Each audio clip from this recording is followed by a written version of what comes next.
नमस्कार दोस्तों, कैसे हैं आप लोग। उम्मीद करता हूं आप लोग बहुत अच्छे होंगे और आपकी तैयारी बहुत अच्छे से चल रही होगी। जैसे कि आपको पता है, सभी वैकेंसी के अपडेट लेकर हम आपके सामने उपस्थित होते हैं और आज बहुत खास अपडेट, बहुत बड़ा अपडेट है आप सभी के लिए। ऐसे युवा जो नौकरी के लिए बहुत ज़्यादा परेशान हो रहे हैं और वहाँ पर उनको और क्वालिफिकेशन भी उनकी नहीं है और एज ओवर हो चुकी है उत्तर प्रदेश पुलिस में, और फिर भी उनका सपना है वर्दी पहनने का। तो उनका सपना होगा बहुत जल्दी साकार और बहुत जल्द ही उनका सपना पूरे होने वाला है, क्योंकि सरकार ने कर दी गई घोषणा और सरकार बहुत बड़ी वैकेंसी आपके लिए लेकर आ रही है। और जिसके लिए हम बात करने वाले हैं पीआरडी। ठीक है, क्या है आपको पता होगा कि एक पीआरडी वैकेंसी होती है, यानी क्या होती है पीआरडी। बम्पर भर्ती आ रही है, बिल्कुल बम्पर भर्ती। पदों की संख्या कितनी आ रही है आपकी? 14,500 पदों की भर्ती आ रही है। लगभग ऐसा मान के चलिए 15,000 पदों की वैकेंसी आ रही है। और आवेदन देखेंगे कब तक होंगे और योग्यता क्या रहेगी इसकी, फिजिकल क्या क्या होता है और वेतनमान क्या होता है। जल्द भरें फॉर्म, यानी कि फॉर्म बहुत जल्दी भरेंगे आप इनको। तो इसके ऊपर हम बात करने वाले हैं। चलिए शुरू करते हैं, क्या है पूरी कहानी। ठीक है, ये क्या वैकेंसी है उसके बारे में हम एक एक करके बात करते हैं। तो देखते हैं क्या है पूरी कंडीशन। ये देखिए, हम सबसे पहले बात कर रहे हैं बच्चा किसके बारे में, हम बात कर रहे हैं यहाँ पर पीआरडी। ठीक है, पीआरडी यानी कि प्रांतीय रक्षक दल 2024 भर्ती के बारे में। ठीक है, काफ़ी लंबे समय से भर्ती आई नहीं थी, क्योंकि पीछे इस भर्ती को लेकर जो है कोर्ट में लोग गए थे। भर्ती आई थी, आवेदन भी हुए थे, परंतु भर्ती जो है कोर्ट ने रोक दी थी, क्योंकि इसका कारण ये था कि पदों की संख्या कम थी, प्लस आपका मानदेय भी कम था। मानदेय और वैकेंसी को लेकर, पदों को लेकर जो है ये भर्ती कोर्ट में चल रही थी। कोर्ट ने उस समय पर सख्त मना कर दी थी, कोई भर्ती नहीं होगी।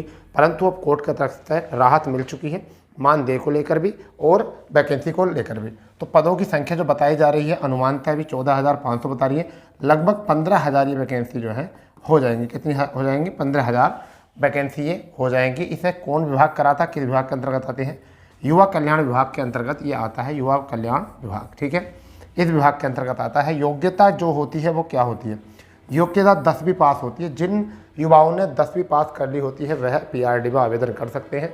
यह योग्यता पहले बहुत कम हुआ करती थी, पहले 8वीं हुआ करती थी, परंतु इस योग्यता को बढ़ाकर जो है अभी हाल ही में कुछ समय पहले जो था वो 10वीं कर दिया गया था। ठीक है, आपने देखा होगा उत्तर प्रदेश पुलिस के साथ भी पीआरडी वाले जो है सेवा करते हैं। कई बार चौराहे पर जब चेकिंग के दौरान जब होता है तो पीआरडी वाले जो है उनका सहयोग करते हैं, या फिर कहीं पर भी ट्रैफिक की मदद करते हैं, ट्रैफिक में पुलिस वालों की ट्रैफिक पुलिस की मदद करते हैं। साथ ही साथ थानों में भी सिविल पुलिस की सहायता के लिए जो है पीआरडी लगे होते हैं। इसका मतलब होता है प्रांतीय रक्षक दल, यानी कि ऐसा दल जो अपने प्रांत की रक्षा करता है। आयु सीमा की अगर हम बात करें तो 18 से 45 वर्ष इसमें आयु सीमा निर्धारित की गई है। यानी कि अगर ऐसा मान के चलिए कि अगर बाप बेटा दोनों फॉर्म भर सकते हैं, बाप बेटा दोनों फॉर्म भर सकते हैं। क्यों भर सकते हैं? अगर सही उम्र में अगर शादी हो गई हो तो ऐसा मान के चलिए, क्योंकि अभी तक यूपी में 40 साल मांगे करते थे यूपी टू जाती है, परंतु यहाँ पर जो है वो कितनी मांगी गई है? 18 से 45 वर्ष तक मांगी गई है। चयन प्रक्रिया की अगर हम बात करें तो सबसे पहले जो होगा मेरिट लिस्ट होगी। ठीक है, क्या होगी? मेरिट लिस्ट होगी। 10वीं की जो आपके अंक होंगे उसी के आधार पर जो है आपकी मेरिट बनेगी। ठीक है, मेरिट जो बनेगी आपकी वो 10वीं में जितने भी आपके अंक होंगे उन्हीं के अंक के आधार पर मेरिट बनेगी। पहले इसमें वैकेंसी बहुत लोग कम जाया करते थे, क्योंकि पहले उत्तर प्रदेश पुलिस में रुचि ज़्यादा थी लोगों की, कंपटीशन कम था। साथ ही साथ पीएससी में भी कंपटीशन कम था, परंतु अब जो है पहले सबसे पहले पुलिस में कंपटीशन है, फिर उसके साथ साथ होमगार्ड में कंपटीशन कम होता था। तो 3 स्तर होते हैं। सबसे उच्च पर सिविल पुलिस रखी जाती है, उसके बाद में पीएससी रखी जाती है, फिर होमगार्ड आता है उसके बाद, और उसके बाद जो आपका पीआरडी आती है। तो पीआरडी में भी आपको अगर बात करें तो होमगार्ड की भी देखिए वेतनमान तो काफ़ी हो चुका है। लगभग ऐसा मान के चलिए 30,000 प्लस जो है वेतन होमगार्ड को भी मिल रहा है। ठीक है, अगर वो ड्यूटी करते हैं तो सब। ठीक है, पहले होमगार्ड को ड्यूटी नहीं मिलती थी।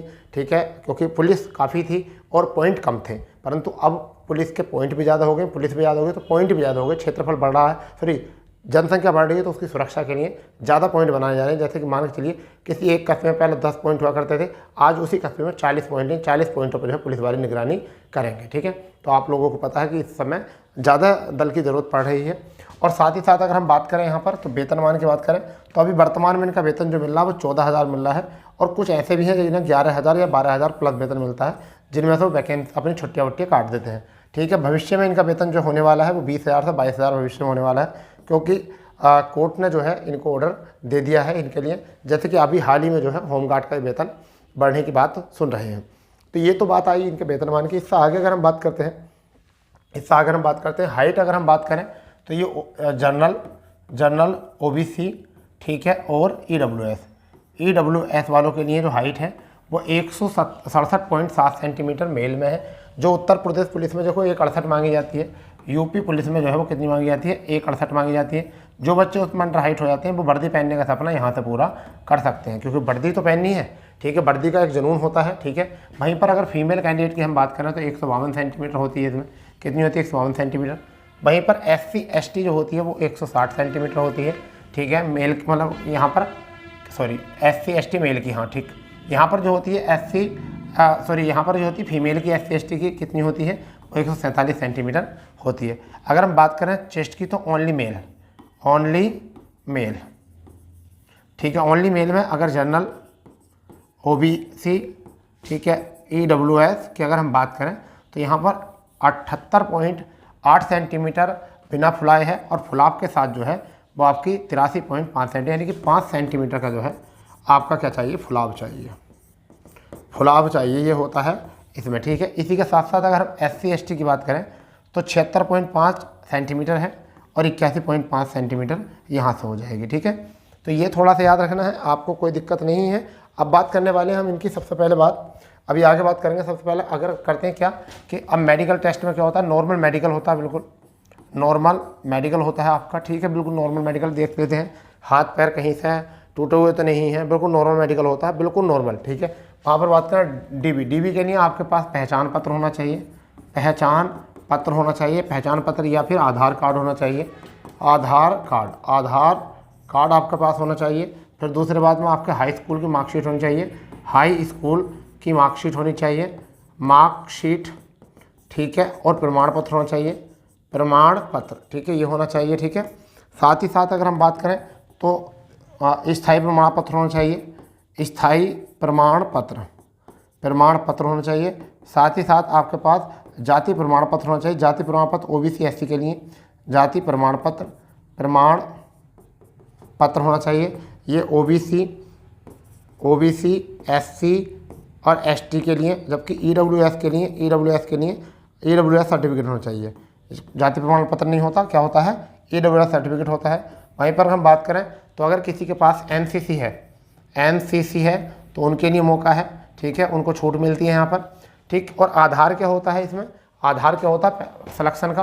अगर हम बात करें सिलेक्शन प्रोसेस जो होता है वो क्या होता है, नंबर 1 मेरिट होता है, ठीक है, मेरिट के बाद में आपकी नाप तोल हो जाती है, ठीक है, ठीक है। फिर आपके बाद में फिजिकल हो जाता है, ठीक है। अभी नया फिजिकल के बारे में पता नहीं है कितना होता है, परंतु पहले जो है रनिंग हुआ करती थी 1600 मीटर इसमें, ठीक है, 1600 मीटर हुआ करती थी। अब का जो है अभी पता नहीं है, इस वजह से हम इसके कर रहे हैं, ठीक है। उसके बाद जो है आपका क्या होगा, आपका डॉक्यूमेंट वेरिफिकेशन होगा, DB होगा, फिर उसके बाद में आपका क्या होगा, मेडिकल होगा, और फिर DB होगा।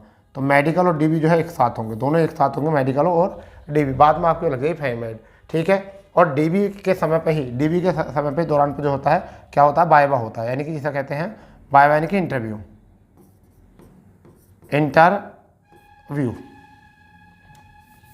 ठीक है भाई। इंटरव्यू अब कर दिया है केवल, इसमें कोई पेपर नहीं, कुछ नहीं, तो बिना पेपर के भी जो है आप अपना जो है नौकरी ले सकते हो। अब बात आती है इसके आवेदन कब आएंगे। सबसे पहली बात है कि आवेदन कब तक, ठीक है दोस्तों। तो लगता है कि जुलाई से अगस्त में इसके आवेदन आने के चांसेस हैं, ठीक है, क्योंकि जब तक कोर्ट जो है इसका स्पष्टीकरण दे देगा, इसका स्पष्टीकरण कोर्ट कर देगा, ठीक है। और जैसे ही कोर्ट स्पष्टीकरण कर देगा तुरंत जो है आपकी जो है वैकेंसी आ जाएंगी। तो बस देर इतनी है कि कोर्ट बस इसका स्पष्टीकरण कर दे। आयोग ने और विभाग ने जो है, अगर हम बात करें तो विभाग में जो है वो रिक्त पद हैं, कि क्या है, रिक्त पद हैं। तो इसलिए आपको सुनने में मिल रहा होगा बहुत सारे बच्चे जो हैं इस पद के लिए भी बहुत ज़्यादा योग्य हैं, ठीक है बच्चा। तो जैसे ही कोई नोटिफिकेशन आएगा हम आपको जरूर अवगत कराएंगे, परंतु ऐसी इन्फॉर्मेशन वीडियो जानने के लिए चैनल को सब्सक्राइब कर देंगे, बेल आइकन ऑन कर देंगे, क्योंकि आपको यहाँ इस चैनल से मिलती है बिल्कुल ऑथेंटिक न्यूज़, ठीक है बच्चा। तो मिलते हैं नए अपडेट के साथ, जब तक के लिए जय हिंद, जय भारत, वंदे मातरम।